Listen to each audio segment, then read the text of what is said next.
Question number 3 में ABCD हमने rectangle दे रखा है ABCD, ठीक है।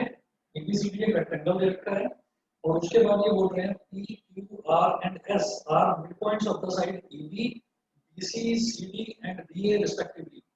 साइड्स जो दे रखी हैं AB, BC, CD और DA, इन साइड्स के जो मिड पॉइंट्स हैं वो है PQRS।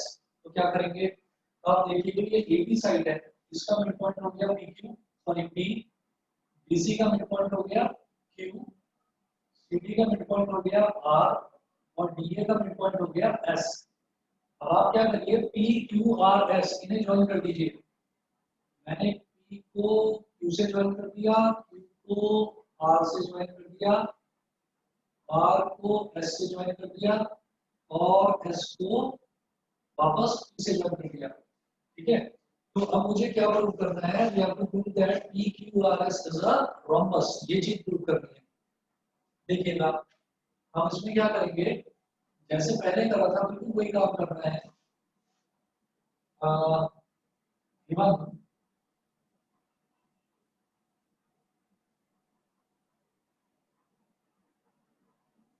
Given ABCD is a rectangle. ये दे रखा है कि ABCD एक रेक्टेंगल है ना, और ABCD is a rectangle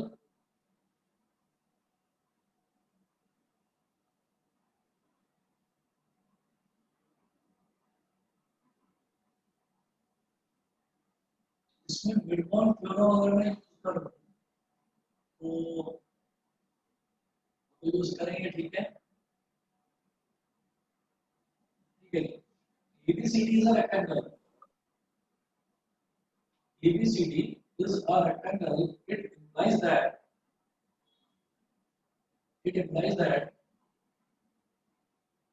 AB is equal to DC, है ना। अब दोनों को हाफ मल्टीप्लाई कर दीजिए, दोनों तरफ half AB is equal to half DC। मैं यहाँ पर लिख रहा हूँ multiplying both sides by 1/2, multiplying both sides by 1/2। हमने ये कहा जब ABCD एक रेक्टेंगल है तो ये जो AB है और ये जो DC है ये दोनों के दोनों इक्वल हो गए, है ना। अपोजिट साइड्स जो है वो इक्वल होती हैं रेक्टेंगल की। और AB में भी मैंने इस तरफ भी हाफ मल्टीप्लाई कर दिया, मैंने इस तरफ भी हाफ मल्टीप्लाई कर दिया। इसका मतलब क्या है कि मैं AB का हाफ लेना चाहता हूँ, तो AB का हाफ मैं कहूँगा कि ये जो AB है ये AB का हाफ है क्योंकि P is the mid point, है ना। तो AB का हाफ क्या हो गया PB। सिमिलरली जो DC है DC का हाफ क्या हो जाएगा CR, DC का हाफ हो जाएगा CR। तो इसका मतलब ये जो मेरा PB है और ये जो CR है ये दोनों के दोनों इक्वल हो जाएंगे, ठीक है। एक चीज तो ये हो गई। अब हम ये कहेंगे कि Q is the midpoint of BC, Q is the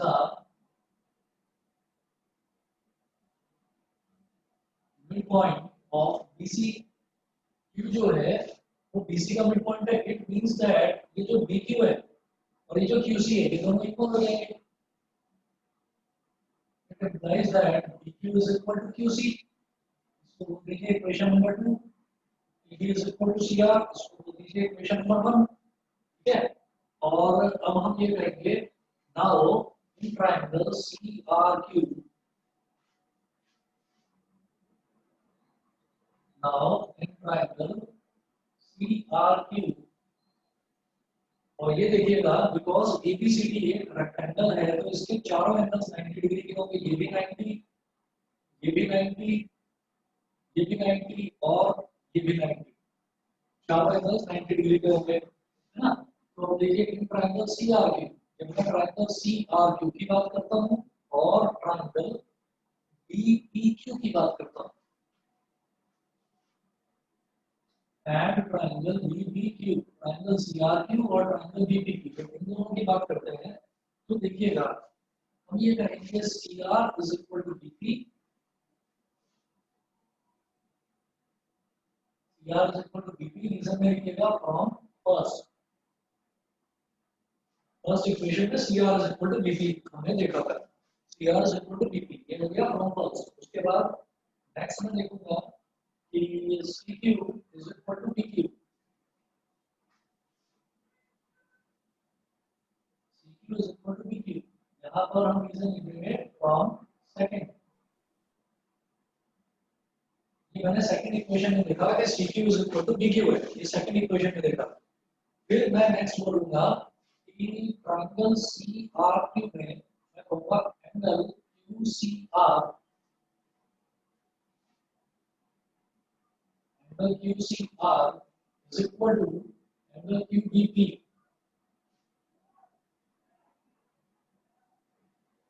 is equal to 90 degree. ठीक है, एक मिनट वेट करिए बेटा।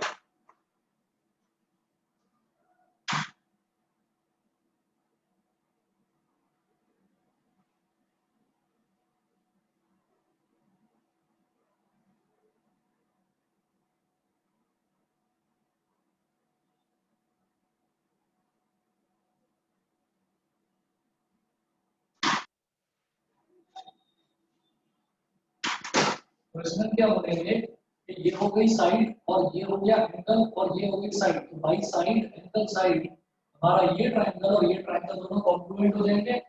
बताइए, by SAS congruence, by SAS congruence criteria, SAS congruence criteria, मैं बोलूंगा देखिए उधर क्राइटेरिया दिखाई नहीं दे रहा है, आप लोग समझ गए हैं ना? Yes sir. हाँ जी, बाई SAS कॉन्ग्रुएंस क्राइटेरिया यहाँ पर कहेंगे कि ये जो है हमारा triangle CRQ, triangle CRQ is congruent to triangle BPQ। और जब इतना हो गया तो हम ये कहेंगे कि इसकी जितनी भी साइड्स हैं, इसकी जितनी भी साइड्स हैं वो सारी की सारी साइड्स जो हैं वो आपस में इक्वल होंगी। भाई कॉन्ग्रुएंट ट्रायंगल्स की जो साइड्स हैं वो इक्वल होती हैं, तो हम ये कहेंगे अगर triangle CRQ is congruent to triangle BPQ, it implies that पहला और दूसरा अल्फाबेट क्या है? CR, इसका पहला और दूसरा अल्फाबेट है BP, तो CR is equal to BP, semicolon RQ is equal to PQ, and semicolon CQ is equal to PQ, CQ is equal to PQ। आप रीजन में मेंशन करिए बाई CPCT, बाई CPCT। और मैं यहाँ पर एक चीज देखूंगा कि मेरे मतलब की चीज क्या है, ये RQ और PQ ये दोनों इक्वल हो गए, RQ और PQ ये दोनों इक्वल हो गए, इसको मैं बोल दूंगा इक्वेशन नंबर 3। बताइए जी, यहाँ तक सभी को क्लियर है? Yes sir.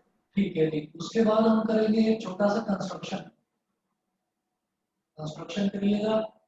और कंस्ट्रक्शन में हम ये करेंगे कि ज्वाइन AC, A को C से ज्वाइन कर दीजिए, ज्वाइन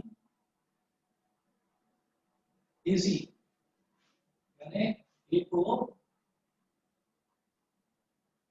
C से ज्वाइन कर दिया, join AC।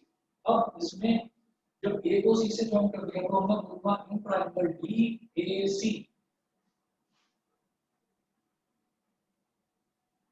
In triangle DAC, DAC triangle में क्या होगा कि S is the midpoint of DA and R is the midpoint of DC, S is the midpoint of DA and R is the midpoint of DC। जो S है ये DA का midpoint और R जो है ये DC का midpoint। तो हम ये कहेंगे भाई midpoint theorem SR is parallel to AC, it implies that SR is parallel to AC, SR is parallel to AC and SR is equal to half of AC। Reason में लिखिएगा by midpoint theorem,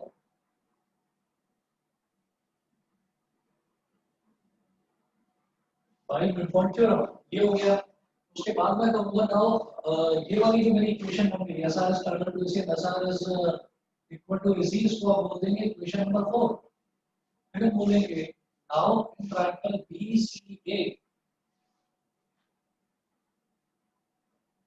in triangle BCA, अब BCA में क्या लेंगे, BCA में होगा देखो Q is the midpoint of BC,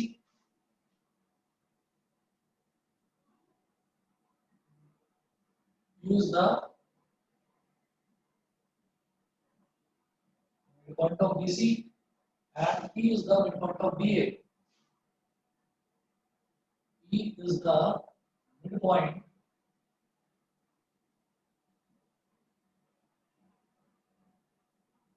P is the midpoint of BA. तो हम ये कहेंगे कि PQ is parallel to AC. It implies that PQ is parallel to AC and PQ is equal to half of AC. फिर से reason में यही mention करेंगे कि बाय मिड पॉइंट थ्योरम,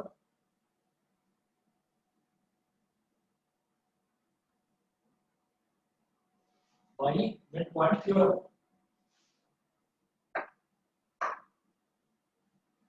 उसके बाद देखिएगा इसको बोल दिया हमने इक्वेशन नंबर 5। ये कहेंगे कि अगर आप देखो कि जो एसआर है वो एसी के पैरेलल है, इसी तरह से पीक्यू एसी के पैरेलल है, इसका मतलब एसआर और पीक्यू आपस में पैरेलल हो गए, पहली चीज। दूसरा, SR is equal to half of AC है और PQ is equal to half of AC है, इसका मतलब एसआर पीक्यू के इक्वल भी हो गया। अब ये कहेंगे comparing comparing 4 and 5,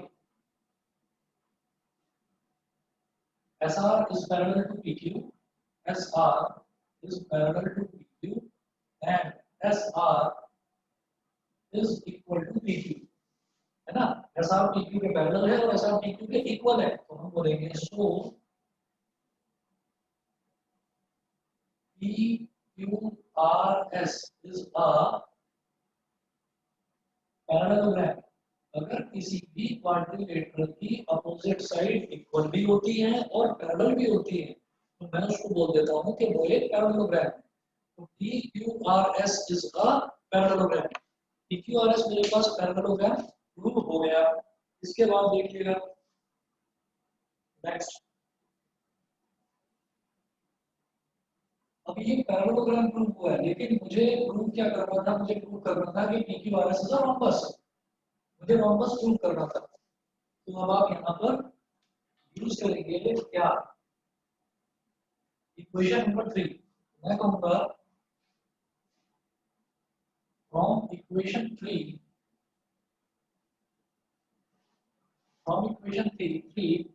PQ is equal to QR, PQ is equal to QR, ये दोनों इक्वल है। from equation 3 ये जो PQ है ये इस QR के इक्वल है, PQ is equal to QR। अब इसमें क्या कहेंगे कि since adjacent sides PQ and QR of parallelogram PQRS are equal, so PQRS is a rhombus,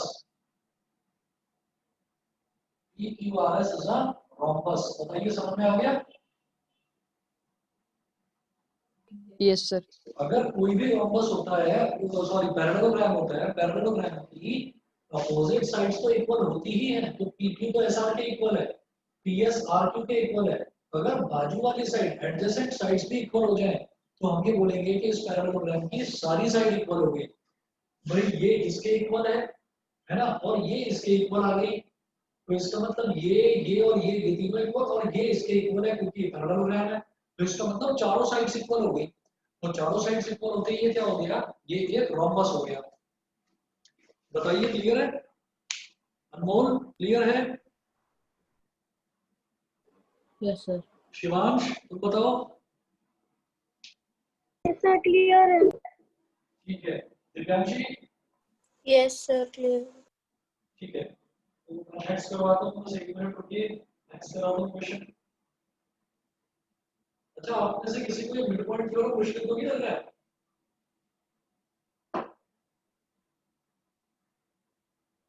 क्यों बोले कितना?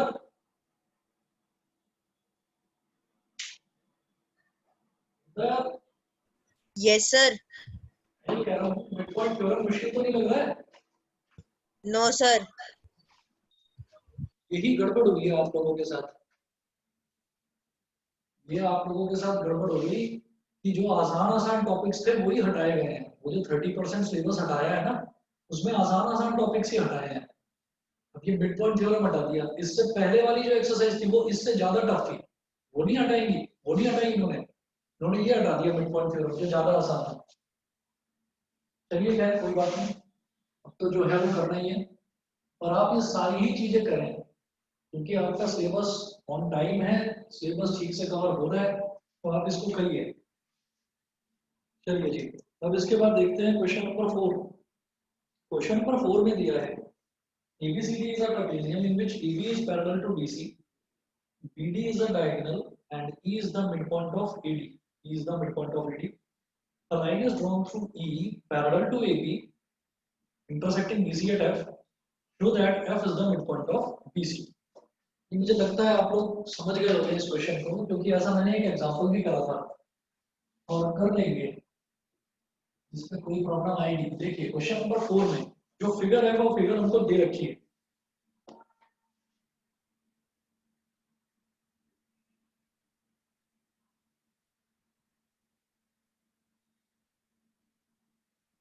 ये फिगर दे रखी है, ट्रेपेजियम दे रखा है, ट्रेपेजियम है ABCD, तो A B C और D, ये ट्रेपेजियम है ABCD। इसमें एक लाइन है EF जो कि पैरेलल है, the line is drawn through E parallel to AB intersecting to BC, intersecting BC at F। अब AB और DC वैसे ही पैरेलल दे रखे हैं, तो एक लाइन है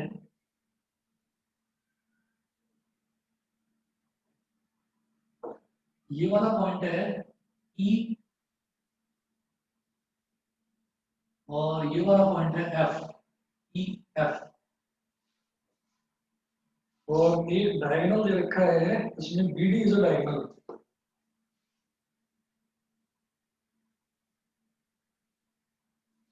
ठीक है, और मुझे क्या प्रूव करना है?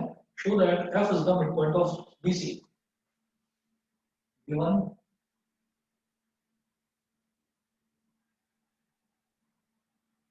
AB is parallel to DC, एक तो ये दे रखा है,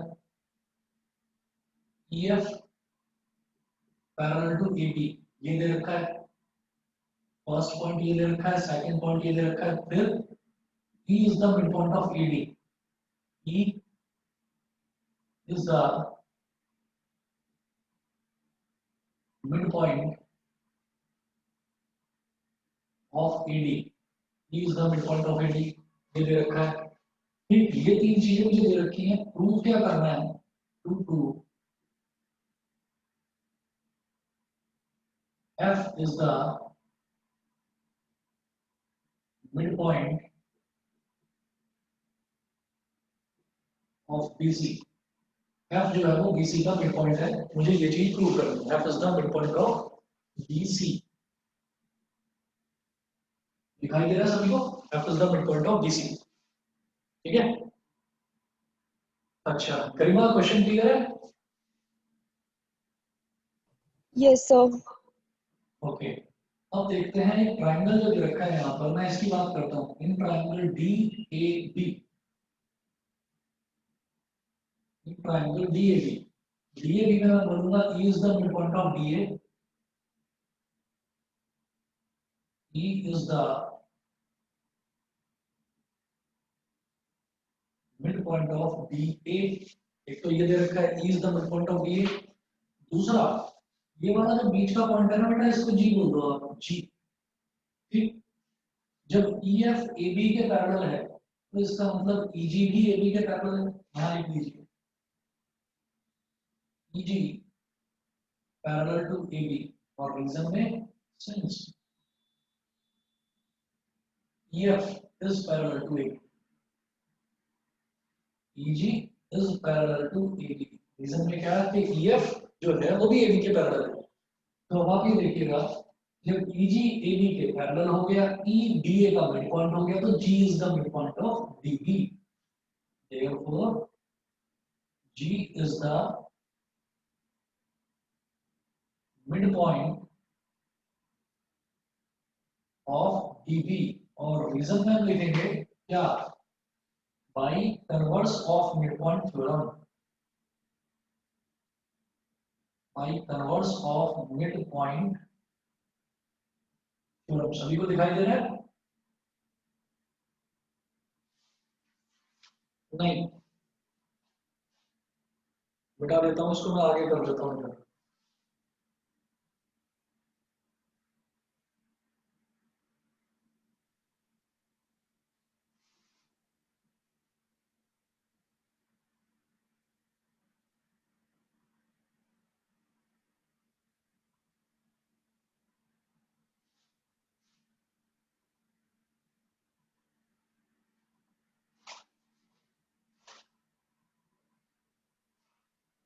तो हम ये बोलेंगे, जब EG AB के पैरेलल है, जब EG AB के पैरेलल है और EDA का मिड पॉइंट है, तो G is the midpoint of DB।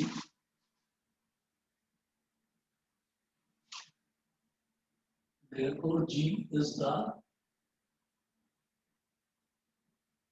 midpoint of DB by converse of midpoint theorem, by converse of midpoint theorem। ये हो गया। उसके बाद G is the midpoint of DB, इसको बोल दीजिए आप स्टेटमेंट नंबर 1, है ना। फिर हम क्या लेते हैं, in triangle BCD। Now in triangle BCD, अब इसमें जब ट्राइंगल BCD दे रखा हो तो तब क्या करेंगे, इन ट्राइंगल BCD हम ये कहेंगे कि G is the midpoint of BD,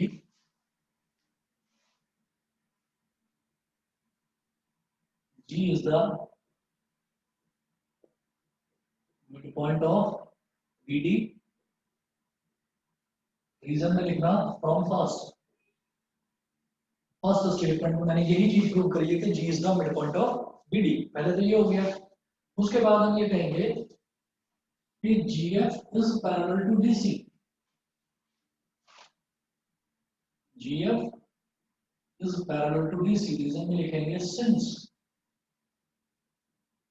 EF is parallel to DC, क्योंकि ये GF जो है ये DC के पैरेलल है। क्यों? क्योंकि पूरी बड़ी लाइन EF ये दे रखा है कि EF AB के पैरेलल है और AB DC के पैरेलल है। इसका मतलब EF DC के भी पैरेलल होगा। जब EF DC के पैरेलल है तो EF का ही तो छोटा सा हिस्सा है GF, तो GF will be parallel to DC। समझ में आ गया? Therefore, F is the midpoint of BC।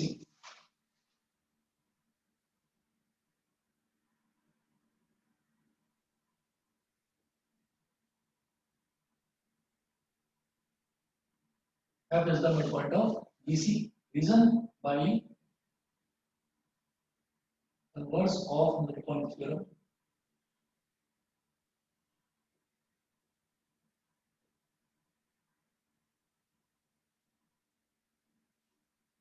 यही चीज प्रूव करनी थी। बताइए, क्लियर है?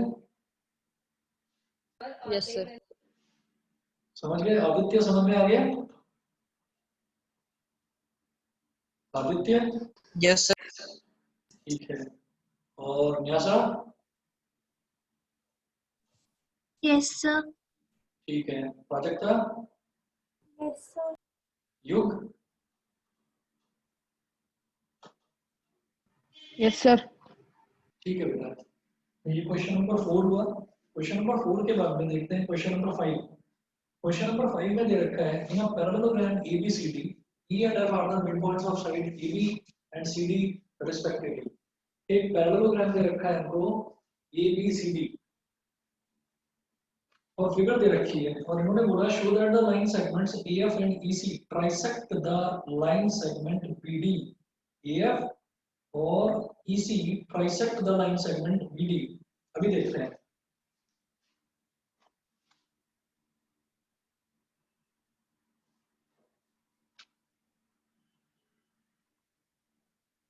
क्वेश्चन नंबर 5 में फिगर गिवन है हमको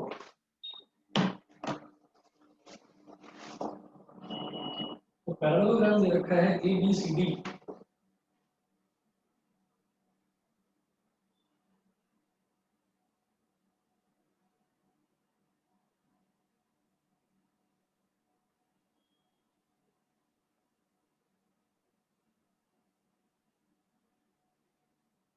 पैरेललोग्राम गिवन है हमको ABCD ABCD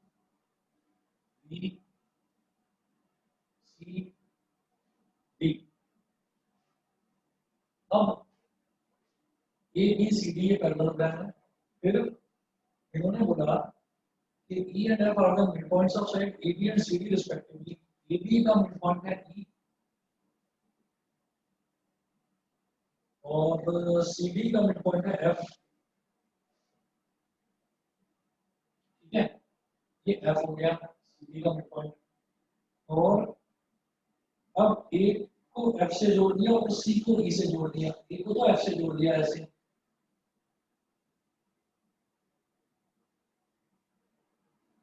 और E को C से जोड़ दिया इस तरीके से. ठीक है ये कर दिया. फिर वो बोल रहे हैं show that the line segments AF and EC AF and EC trisect the trisect the diagonal BD. Diagonal है ना BD ये इसको ट्राइसेक्ट करता है. अभी ट्राइसेक्ट का मतलब क्या होता है बाइसेक्ट का मतलब होता है दो इक्वल पार्ट्स में डिवाइड करना और ट्राइसेक्ट का मतलब होता है तीन इक्वल पार्ट्स में डिवाइड करना. ठीक है तो देखिएगा इस वाले पॉइंट को मैंने बोल दिया P ये रखा है फिगर में मैंने नहीं बोला और इस वाले पॉइंट को बोला Q ये Q दे रखा है. प्रूव क्या करना है टू प्रूव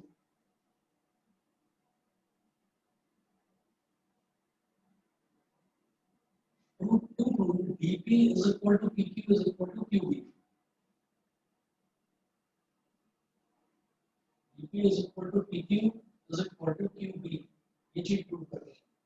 तो यही बताना है कि ये वाला जो लाइन सेगमेंट है ना AF और ये वाला जो लाइन सेगमेंट है EC AF और EC ये इस लंबे वाले लाइन सेगमेंट को BD को ट्राइसेक्ट करते हैं. ट्राइसेक्ट का मतलब क्या है तीन इक्वल पार्ट्स में डिवाइड करते हैं DP PQ QB three equal parts में ये इसको डिवाइड करते हैं. बताइए जी क्लियर है इतना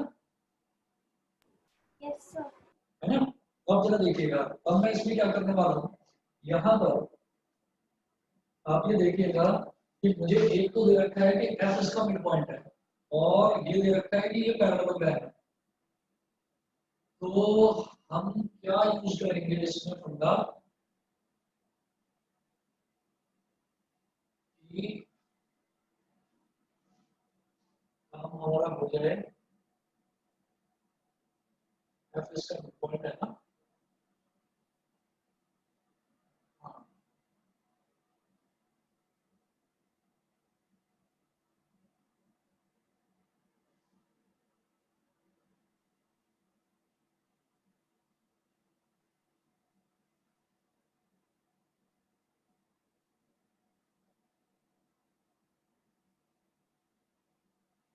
तो ये मिड पॉइंट दे रखा है ये दे रखा है मिड पॉइंट. ये दोनों लाइंस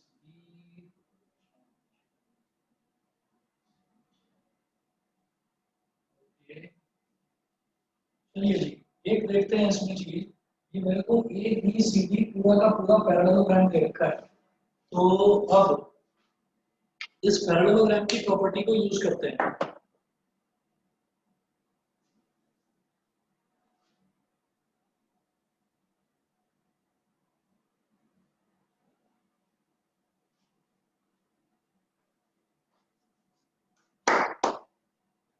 यहाँ पर हम लिखेंगे कि since ABCD is a parallelogram, since ABCD is a parallelogram, therefore जब ABCD एक पैरेललोग्राम है तो उसकी अपोजिट साइड्स इक्वल होगी ना। जब ABCD एक पैरेललोग्राम है तो उसकी अपोजिट साइड्स इक्वल होगी, इसका मतलब AB is equal to BC, therefore AB is equal to BC। Reason में आ गया opposite sides of a parallelogram। अब क्या करो, multiply by 1/2 on both sides, दोनों तरफ 1/2 से मल्टीप्लाई करिए तो बेटा ये हो जाएगा मेरे पास half AB is equal to half BC। तो AB का आधा अभी दे रखा है ना कि E इसका मिड पॉइंट है, तो AB का हाफ मैं ये ले लूंगा AE, है ना। यहाँ पर आप लिखिएगा AE और BC का हाफ मैं ये वाला टुकड़ा ले लूंगा FC, क्योंकि F इसका मिड पॉइंट दे रखा है FC। Also AE is parallel to FC because AB is parallel to BC। मेरी बात समझ में आ गई। जब AB BC के पैरेलल है तो इसका मतलब AB का ही तो छोटा सा पोर्शन ही है AE, इसका मतलब ये जो AE है ये भी BC के पैरेलल होगा, इसका मतलब FC AE और FC ये दोनों पैरेलल हो गए। बताओ समझ गए। Yes, sir.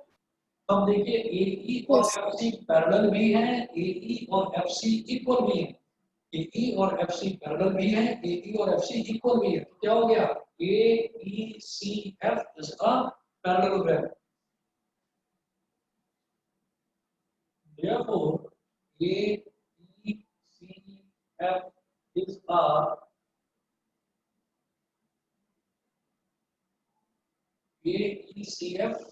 पैरेललोग्राम। अब AECF पैरेललोग्राम हो गया तो इसके पैरेललोग्राम होने से अब देखिएगा हम क्या कर सकते हैं। अब जब AECF एक पैरेललोग्राम हो गया तो मैं बात करूंगा ट्राइंगल DQC की, मैं ट्राइंगल DQC की बात करूंगा, ठीक है। AECF इज अ पैरेललोग्राम, इसको बोल दीजिए आप स्टेटमेंट नंबर 1, है ना। अब हम करेंगे इन ट्राइंगल DQC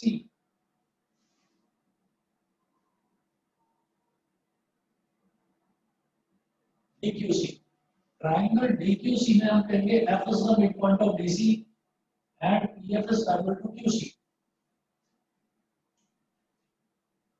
इसमें कहेंगे F is the midpoint, F is the midpoint of DC। Reason में लिख देंगे गिवन, ये तो दे रखा है पहली चीज, F is the midpoint of DC, ये आपको गिवन है। दूसरा मैं ये कहूंगा कि PF is parallel to QC,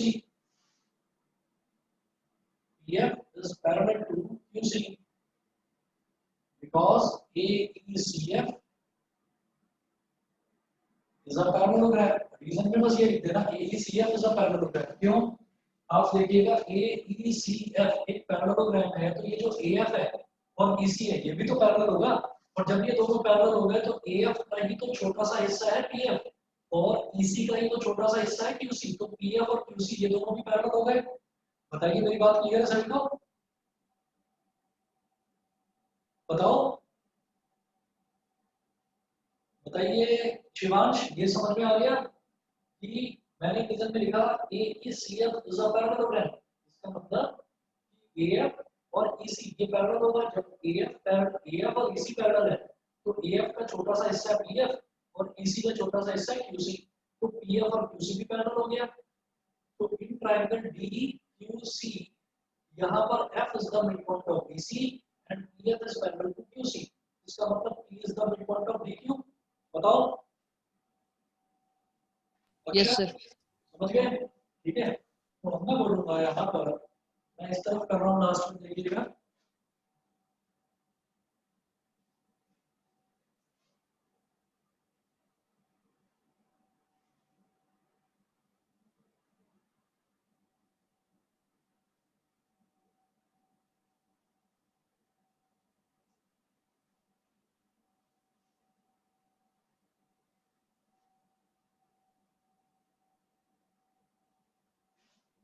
हम यहाँ बोलेंगे कि therefore P is the midpoint of DQ। Shivansh, आवाज आ रही है?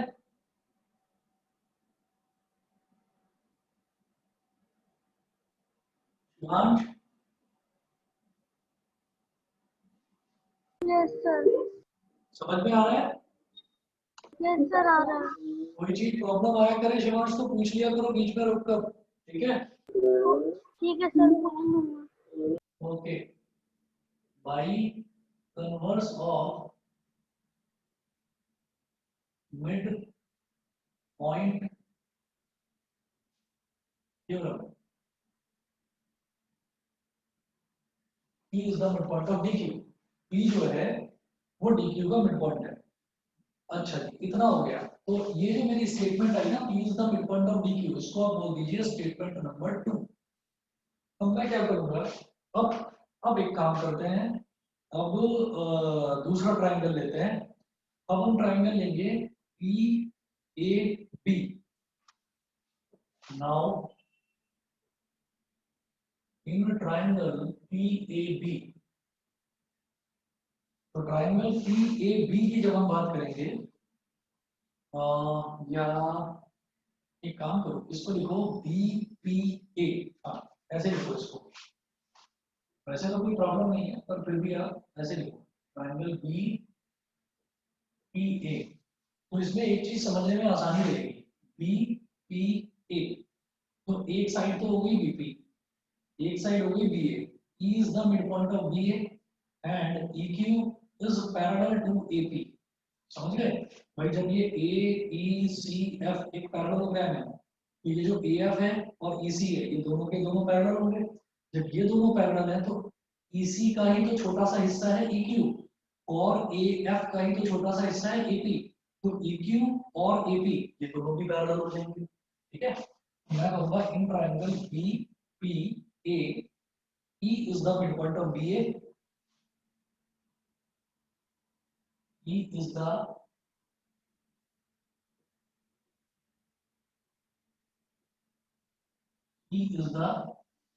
midpoint of BA, E is the midpoint of BA and EQ is parallel to AP,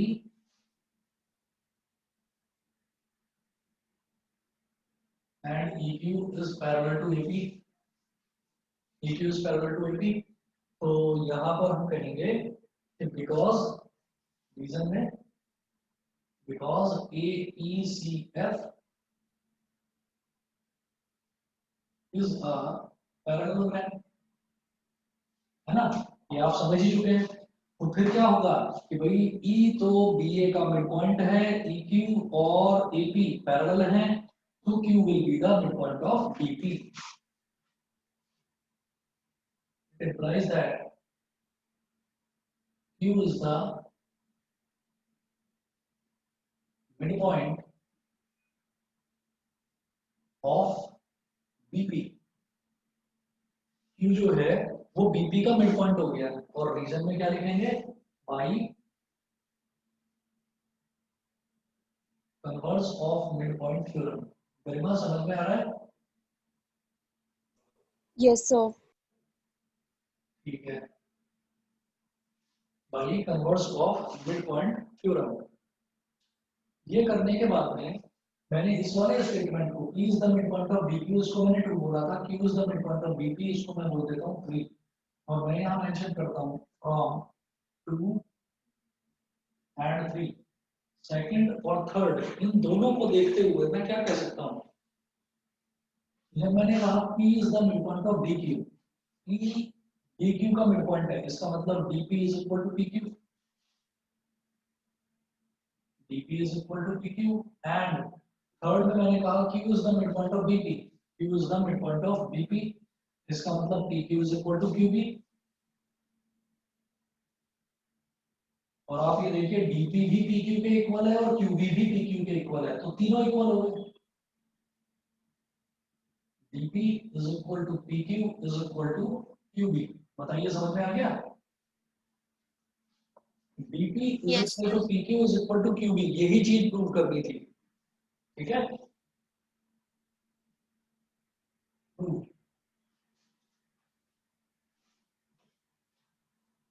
बोलिए जी, सभी बच्चों को समझ में आ गया? Yes, sir. yes, Yes, sir. ठीक है. अब उसके बाद है क्वेश्चन नंबर 6. क्वेश्चन नंबर 6 में देखिएगा, show that the line segments joining the midpoints of the opposite sides of a quadrilateral bisect each other. एक बार देखते हैं क्या है इसका मतलब, पहले फिगर बनाकर देखेंगे.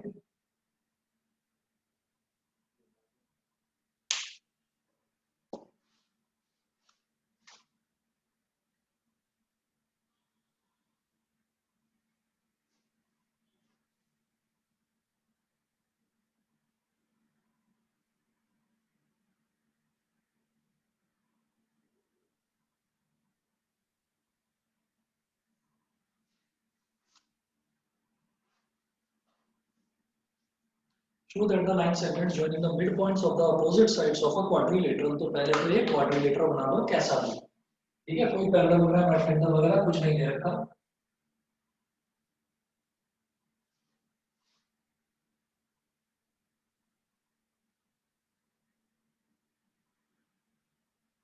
मैंने ये कैसा भी बना लिया, A B C D, है ना.